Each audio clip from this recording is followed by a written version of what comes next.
नमस्कार प्रिय दर्शकों, मैं यशराज तिवारी आप सभी का बहुत बहुत स्वागत करता हूं प्रोफेशनल एस्ट्रोलॉजी पर। जैसा कि आप सभी जानते हैं, आज रविवार का दिन है और आज मैं आप सभी के सम्मुख उपस्थित हुआ हूं आप लोगों की जन्म कुंडली का निःशुल्क अध्ययन करने के लिए। फ्री हॉरोस्कोप एनालिसिस निःशुल्क जन्म कुंडली अध्ययन की जो हमारी सीरीज चल रही थी, इसमें 80 कार्यक्रम आज तक बन चुके हैं और आज का जो निःशुल्क जन्म कुंडली अध्ययन का कार्यक्रम होने वाला है, कार्यक्रम नंबर 81 81वें नंबर का प्रोग्राम होने वाला है। अगर आप इस वीडियो को देखते हैं और ये वीडियो अगर आपको पसंद आता है तो इस वीडियो को लाइक करिए और अपने जानने वालों के साथ में शेयर करिए। साथ ही साथ अगर आपने चैनल को सब्सक्राइब नहीं किया है तो सब्सक्राइब भी कर लीजिए, ताकि इन फ्यूचर ज्योतिष से संबंधित जो भी कंटेंट है वो आपको मिलता रहे। इसके साथ ही साथ में कुछ लोगों का अध्ययन जिनका पहले निःशुल्क कुंडली अध्ययन में हो चुका होता है, उनको वो वीडियो नहीं मिलता। वो व्हाट्सएप में करते हैं कि हमने दिया था परंतु नहीं मिला। तो अगर आपका अध्ययन हो चुका है तो वो आपको पता तभी चलेगा जब आप चैनल को सब्सक्राइब करेंगे, तो आपको वीडियो का नोटिफिकेशन आएगा। उस वीडियो को जब आप देखेंगे तब आपको पता चलेगा कि आपकी कुंडली का अध्ययन हुआ है या नहीं हुआ है। वो दर्शक जो इस कार्यक्रम को आज देख रहे हैं या इससे पहले उनकी जन्म कुंडली का अध्ययन इस कार्यक्रम में नहीं हुआ है, और अगर आप भी चाहते हैं कि आपकी जन्म कुंडली का अध्ययन मेरे द्वारा इस निःशुल्क कार्यक्रम में किया जाए, तो आप अपनी बर्थ डिटेल्स, जैसे कि आप अपना नाम, अपने जन्म की तिथि, अपने जन्म का समय और अपने जन्म का स्थान, ये चारों ही चीज़ें किसी भी एक स्पेसिफिक प्रश्न के साथ में इसी वीडियो के कमेंट सेक्शन में दे दीजिए। हमारी कोशिश यही रहेगी कि जल्दी से जल्दी आपकी जन्म कुंडली का अध्ययन मेरे द्वारा इस कार्यक्रम में निःशुल्क रूप से किया जाए। अब हम बिना विलंब किए अपने इस कार्यक्रम की शुरुआत करते हैं और आज के इस कार्यक्रम की जो पहली जन्म कुंडली होगी वो 516वें नंबर की जन्म कुंडली होने वाली है और ये जन्म कुंडली अनुष्का की है। तो तेजस्वा पुंदेर की आईडी से ये जन्म कुंडली अनुष्का की है। तो अनुष्का जी, आप तैयार रहिए, आपकी जन्म कुंडली मैं ले रहा हूं। अपनी डेट ऑफ बर्थ से मिला लीजिएगा।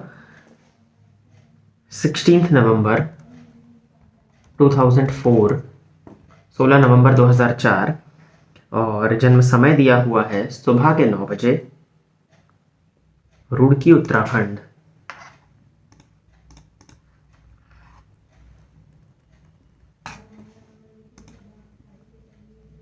वृश्चिक लग्न की आपकी जन्म कुंडली है अनुष्का जी और राशि आपकी धनु बन जाती है।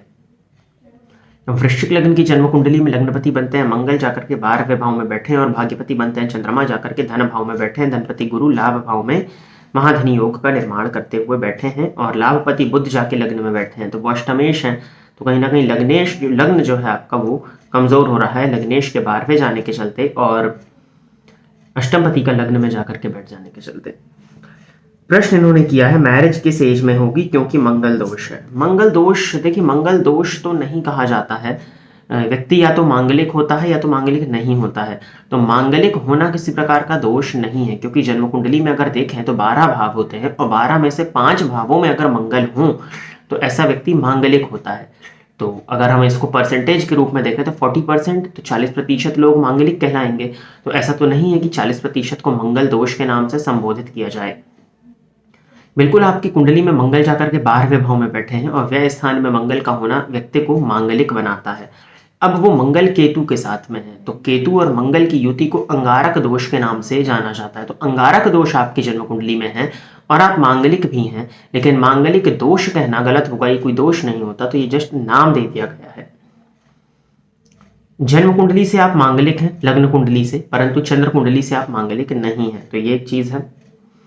अब मैरिज किस एज में होगी। ज्योतिष शास्त्र का कथन है कि अगर व्यक्ति मांगलिक हो तो उसको 28 वर्ष के बाद में विवाह करना चाहिए, जब उसकी जो आयु है, जो उम्र है, वो 28 साल हो जाए।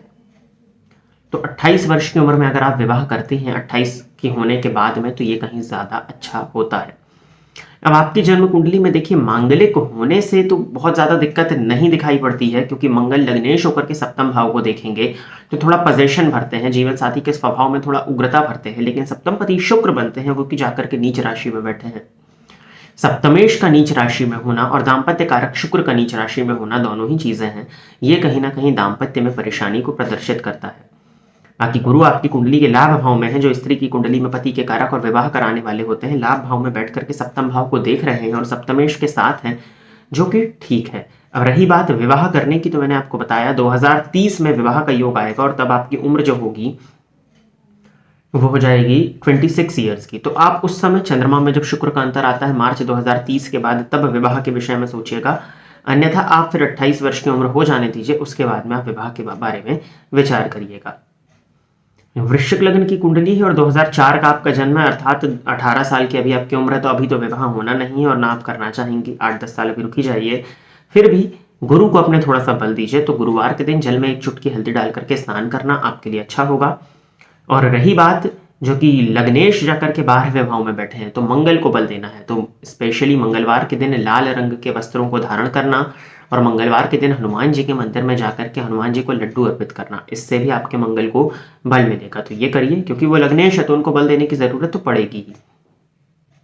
और तीसरा उपाय आप ये कर सकते हैं कि हनुमान चालीसा का नित्य एक बार पाठ अगर आप अपने घर में करें तो वो भी आपके लिए अच्छा होगा। बाकी भाग्येश की महादशा है तो सोमवार के दिन शिव जी के मंदिर में जाकर के शिवलिंग पर दुग्ध भी अर्पित किया करिए। इन चारों उपायों को करिए, आप देखेंगी कि मांगलिक इत्यादि को लेकर के चिंता की जरूरत नहीं है। बस हाँ, विवाह जब भी हो बाकायदा कुंडली मिला करके हो, क्योंकि जन्मांक और नवमांश दोनों में शुक्र नीच राशि में बैठे हैं, जो कि कहीं ना कहीं सुख को बाधित करते हैं। तो वो सुख किसी भी प्रकार का हो या दाम्पत्य का सुख ही क्यों ना हो, तो कुंडली मिला करके ही आपका विवाह होना चाहिए जब भी होता है।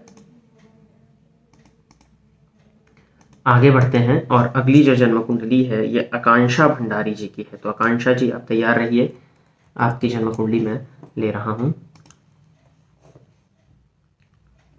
3 नवंबर 2001,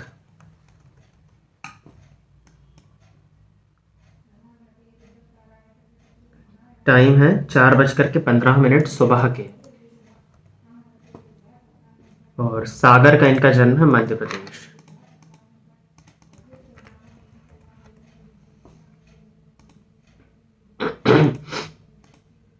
कन्या लग्न है आपका और राशि आपकी वृषभ बनती है। तो भूमि तत्वीय लग्न और भूमि तत्वीय राशि, ठीक है, लग्नपति लग्न में ही बैठे हैं, लेकिन 28 अंश पर हैं, परंतु वर्गोत्तमी है, जो कि अच्छी बात है। भद्र योग तो बन रहा है, लेकिन 28 डिग्री पर होने के चलते प्रभाव कुछ हद तक कम मिलेगा भद्र योग का।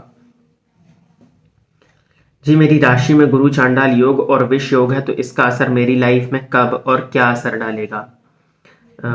विष योग, शनि चंद्रमा की युति विष योग है आपकी कुंडली की जन्म कुंडली के 9वें भाव में, और गुरु राहु की युति जन्म कुंडली के 10वें भाव में बनी हुई है। देखिए, सबसे पहले तो गुरु चांडाल योग के विषय में चर्चा कर लेते हैं, क्योंकि राहु की गति भी मंद है और गुरु की गति भी मंद है। लेकिन अगर हम स्पीड में देखें तो गुरु की गति जो है वो राहु की गति से ज्यादा है। मतलब गुरु 1 वर्ष में राशि परिवर्तन करते हैं और जो राहु है वो 1.5 वर्ष में राशि परिवर्तन करते हैं। अब आपकी कुंडली में देखा जाए तो 10वें भाव में राहु का होना, वो भी मिथुन राशि में, दशमस्थ राहु बहुत अच्छा माना जाता है। ये अति विशिष्ट कारक होते हैं और 10वें भाव में गुरु को भी कारकत्व की प्राप्ति होती है।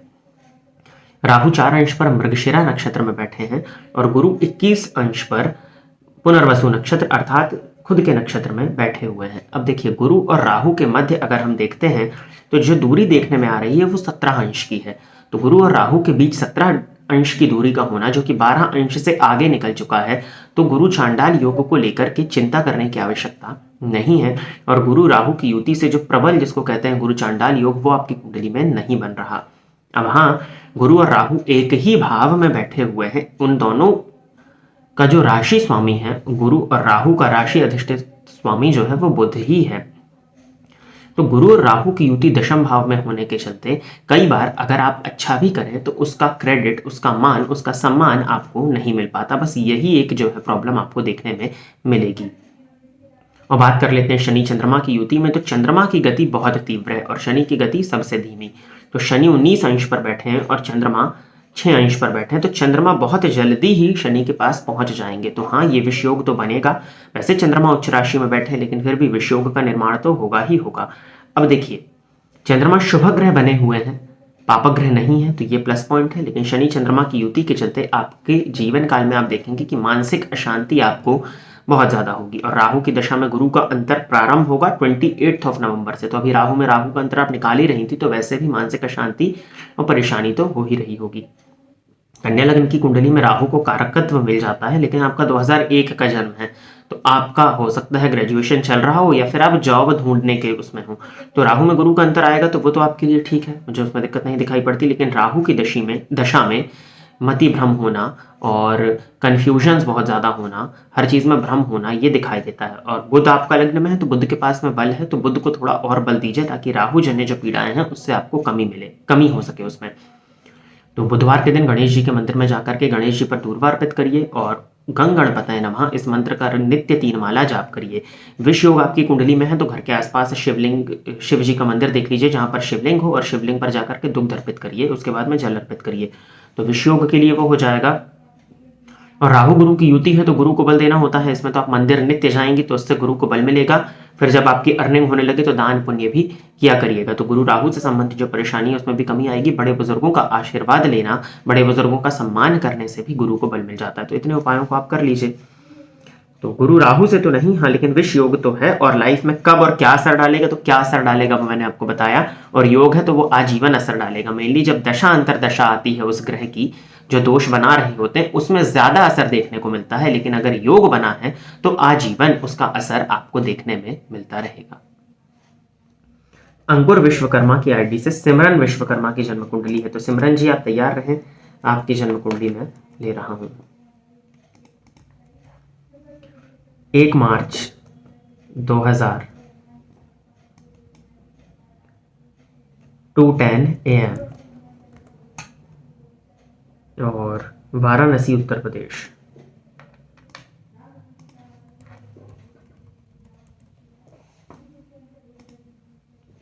तुला लग्न है आपका और राशि भी आपकी तुला है, लग्नगत चंद्रमा होने के चलते। मैं सिविल सर्विस की तैयारी कर रही हूँ, कब तक सफलता मिलेगी और प्लीज कोई उपाय भी बताएं। देखिए इस कुंडली में अगर हम सिविल सर्विस की बात करते हैं तो तुला लग्न की कुंडली में लग्नपति बनते हैं शुक्र जाकर के धन भाव में बैठे, परंतु नवमांश कुंडली में नीच के हैं। तो D1 के लग्नेश का नवमांश कुंडली में जाकर के नीच का हो जाना ये जातक के जीवन काल में प्रत्येक चीजों में संघर्ष को भर देता है। तो सरकारी नौकरी मिलने में भी संघर्ष होगा, देरी होगी, समय लगेगा। और दूसरी चीज, हर चीज तो आपकी डिले वैसे भी हो जाती है क्योंकि सप्तमस्त शनि लग्न पर दृष्टि डाल रहे हैं, तो प्रत्येक चीज जीवन काल में विलंबित है। चंद्र कुंडली भी आपकी वही बनेगी, तो शनि की दृष्टि चंद्रमा पर है तो मानसिक अशांति भी होना स्वाभाविक दिखाई पड़ता है। अब देखिए इस कुंडली में, तुला लग्न की कुंडली में दशम भाव में राहु का होना, दशम पति का जाकर के चंद्रमा का लग्न में बैठना 11 अंश के साथ में, और सूर्य का पराक्रम भाव में गुरु के घर में बैठ करके गुरु की दृष्टि से दृष्ट हो जाना, 100% आपकी जन्म कुंडली में सरकारी नौकरी लगने के प्रबल योग है। अब दिक्कत क्या आएगी, एग्जामिनेशन हॉल में जाकर के परफॉर्म ना कर पाना, कंसंट्रेशन की परेशानी आपको देखने में मिलेगी और यह हमेशा आपके साथ में होगा। गुरु की दशा में चंद्रमा का अंतर आपको प्रारंभ है और आने वाला 1 वर्ष अगर आप प्रयत्न करें तो आपको सरकारी नौकरी दिला सकता है। तो आप अपना पूरा प्रयास करिए। कंपटीशन भाव का स्वामी सप्तम में बैठ करके लग्न को देख रहा है और नवमांश में शुक्र का लग्नेश का नीच राशि में बैठना भी आपको दिक्कत देगा। तो 1 वर्ष अगर आप प्रयत्न करती हैं तो आपकी तैयारी तो हो ही जाएगी, भले ही आपकी जॉब ना लगे। तो जॉब लगने के योग की अगर हम बात करते हैं तो वो आपके चल ही रहे हैं। गुरु में राहु का अंतर थोड़ा सा परेशान जरूर करेगा, लेकिन वो 2024 के सितंबर में है।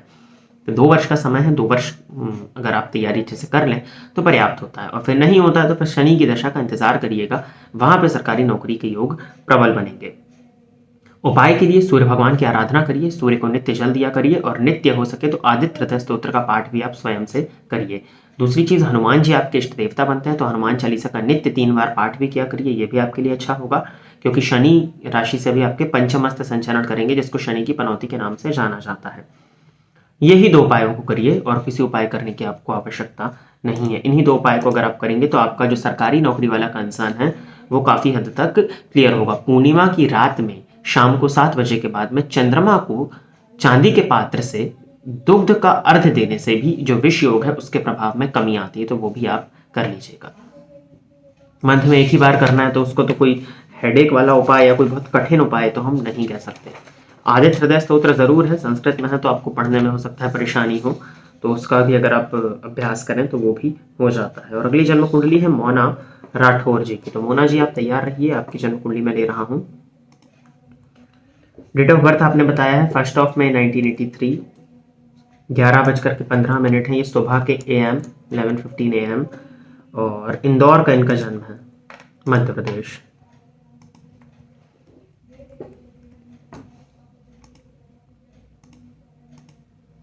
कर्क लग्न है आपका और राशि आपकी धनु बनती है। प्रश्न आपने किया है कौन सा काम करना चाहिए, मेरे जीवन में पैसा कब आएगा, उपाय बताइए, लक्ष्मी योग कब बनेगा। देखिए लक्ष्मी योग बनने से नहीं होता, आपकी कुंडली में धनपति जाकर के दशम भाव में बैठे हैं तो ये ऑलरेडी महाधनी योग है। लक्ष्मी योग से आप क्या समझते हैं कि बैठे बैठे पैसा आएगा? नहीं, ऐसा तो नहीं होता। लाभपति लाभ भाव में है और दशम भाव में सूर्य और मंगल का होना कर्क लगन की कुंडली है, लेकिन दशमस्थ सूर्य और मंगल की युति आपको मेहनती बनाती है, तो आलसी वाली कुंडली तो मैं आपको नहीं कहूंगा। आपने कहा है धन योग कब जागृत होगा, तो मंगल की दशा आने दीजिए, 21 मई 2024 के बाद में अच्छी दशा आपको प्रारंभ हो रही है। अब 83 का आपका जन्म है, तो मुझे पता होना चाहिए था, क्योंकि अभी तक तो आप कुछ ना कुछ कर ही रहे होगे। अब आप क्या कर रहे हो, जब तक वो ना पता चले तब तक आपको कोई काम सजेस्ट नहीं किया जा सकता, तो वो लिख दिया करें। और रही बात धन आगमन होने की, तो हाँ, लाभेश शुक्र बनते हैं, वो लाभ भाव में ही बैठे हैं, 27 अंश पर होने के चलते बाल्यावस्था में और नवमांश में नीच के हैं, तो लाभ में थोड़ी सी परेशानी होती है। व्यपति भी लाभ भाव में लाभेश के साथ बैठे हैं, तो लाभ आने में, धन आने में दिक्कतें जरूर होती हैं। शनि की दृष्टि लग्न पर है, तो प्रत्येक चीज लग्नेश पर भी है, तो जीवन काल में विलंबित हो जाती हैं। ये कुछ दिक्कतें हैं, लेकिन धनपति का दशम में होना, ऐसा व्यक्ति कुछ ना कुछ तो अच्छा कर ही लेता है। वो भी सूर्य जैसा ग्रह दशम भाव में बैठा हुआ है, उच्च राशि में दिग्बली है, और मंगल ने तो रोचक योग ऑलरेडी लगाया हुआ है। मंगल और शनि की दृष्टि लग्न पर पड़ रही है, दोनों की संयुक्त दृष्टि, तो कहीं ना कहीं मंगल की वजह से धैर्य की कमी और शनि की वजह से हर चीज में डिले होता होगा। हनुमान जी इष्ट देवता बनते हैं आपके। हनुमान चालीसा का नित्य 7 पाठ करिए और सूर्य भगवान को जल दीजिए, इसी उपाय को करिए और समय बढ़ने दीजिए आगे। अपना प्रयत्न आप करते रहिए, जिस फील्ड में आप हैं उसी फील्ड में आप अपना प्रयास करिए। अब ये अलग बात है कि जो फील्ड में आप हैं वो फील्ड ठीक ना हो, लेकिन दशम में सूर्य षड्बल का सबसे बली ग्रह होकर के बैठा हुआ है, तो फील्ड मुझे लगता है आपने सही ही चुनी होगी जिसमें आप होंगे। तो बस इस उपाय को आप करते रहिए। और धन के योग इस कुंडली में हैं, जो कि मंगल की दशा ज्यादा आपके लिए बेनिफिशियल है धन के दृष्टिकोण से अगर हम देखते हैं तो। एक जन्म कुंडली और ले लेते हैं, ये अभिषेक देसाई की है। 12 अक्टूबर 1991, 12 अक्टूबर 1991। समय आपका कंफर्म नहीं है, 9:30 से 10:30 के बीच में, तो हो सकता है लग्न भी बदल जाए और 4-5 बार तो नवमांश ही बदल जाएगा। फिर भी चलिए अब हम इसको रात के 10 बजे ही लेते हैं। समय कंफर्म डाला करिए और Latur Maharashtra. Birth time rectification तो यहां नहीं किया जा सकता ना, उसमें तो बहुत समय लगता है। वृषभ लग्न और वृश्चिक राशि है। प्रणाम गुरु जी, राधे राधे, जय श्री कृष्ण जी। राधे राधे। प्रश्न आपने किया है जॉब छूट गई है, दूसरी जॉब कब मिलेगी? अब मुझे लगता है कि मुझे चंद्र कुंडली के आधार पर आपका अध्ययन करना चाहिए। उसका रीजन है कि जो हमने 10 बजे का कुंडली जो प्रिपेयर की है, उसमें जो लग्न आपका आ रहा है वो 29 डिग्रीज पर आ रहा है, तो लग्न बदल जाएगा। अब वृषभ लग्न है या मिथुन लग्न, इसमें संशय है। चंद्र कुंडली आपकी वृश्चिक राशि है। वृश्चिक राशि में ऐसा कोई बुरा वक्त तो वर्तमान समय में नहीं चल रहा था, और दशा भी अगर हम देखते हैं तो शुक्र में शनि का अंतर है, ये कहीं ना कहीं डिस्टर्ब करता है, क्योंकि अगर मैं मिथुन लग्न की कुंडली भी बनाऊंगा तो अंतर शुक्र में शनि का ही आएगा, ये डिस्टर्ब करता है, जो कि जॉब में दिक्कत, क्योंकि शुक्र और शनि आपस में बैठे षडाष्टक योग का निर्माण करते हुए। डेट तो कुछ भी देना पॉसिबल नहीं है, क्योंकि समय कंफर्म नहीं है, और इधर 2-3 मिनट बढ़े और वहां दशा 1-1.5 हफ्ते 2 महीने ऐसे बढ़ जाती हैं आगे, तो डेट तो नहीं दे सकता हूं मैं कुछ आपको, क्योंकि आपका टाइम कंफर्म नहीं है। फिर भी देवी आराधना करिए, देवी जी के मंदिर में जाकर के दर्शन किया करिए, और शुक्रवार के दिन लाल पुष्प देवी मंदिर में जाकर के माँ दुर्गा को मेनली अगर आप अर्पित करें तो वो आपके लिए अच्छा होगा। और जॉब कब लगेगी, कैसी लगेगी, इस विषय में तो कुछ भी नहीं बताया जा सकता, क्योंकि लग्न ही कंफर्म नहीं है, जन्म कुंडली कंफर्म नहीं है। सूर्य को जल दीजिए और प्रार्थना करिए। भगवान की शरणागति में आना ही एकमात्र उपाय है कि भगवान के आप शरण में आए, तो जो चीज़ें आपके लिए अच्छी हैं वो भगवान आपको खुद ब खुद प्रदान कर देते हैं। तो भगवान की शरण में ही आइए, वही एक उपाय मैं आपको बता सकता हूँ। तो प्रिय दर्शकों, इतनी ही जन्म कुंडली का अध्ययन करने के लिए आज मैं आप सभी के समक्ष उपस्थित हुआ था। आशा करता हूँ कि जितने भी लोगों की जन्म कुंडली का अध्ययन आज मेरे द्वारा इस कार्यक्रम में हुआ वो सभी संतुष्ट होंगे। अगर आप भी चाहते हैं कि आपकी जन्म कुंडली का अध्ययन मेरे द्वारा इस निःशुल्क कार्यक्रम में किया जाए, तो आप अपने जन्म का विवरण, जैसे अपना नाम, अपने जन्म की तिथि, अपने जन्म का समय और अपने जन्म का स्थान, चारों ही चीज़ें किसी भी एक स्पेसिफिक प्रश्न के साथ में इसी वीडियो के कमेंट सेक्शन में दे दीजिए। आपकी डिटेल्स देने के बाद में 2.5 से 3 महीने का वक्त आपकी जन्म कुंडली का अध्ययन होने में लग जाता है। आज के लिए बस इतना ही। अगले सप्ताह पुनः मैं आप सभी के सम्मुख उपस्थित रहूंगा आपकी जन्म कुंडली का अध्ययन करने के लिए। आज के लिए बस इतना ही रखते हैं। नमस्कार। फोन पर बात करके कुंडली दिखाने के लिए एवं ज्योतिष से संबंधित अन्य सर्विसेज के लिए आप स्क्रीन पर दिए गए नंबर पर कॉल या व्हाट्सएप करके पर्सनल अपॉइंटमेंट ले सकते हैं। अब आप YouTube के साथ साथ Facebook और Instagram पर भी मेरे अकाउंट को फॉलो कर सकते हैं, जहां पर आपको ज्योतिष से संबंधित जानकारी मिलती रहेगी।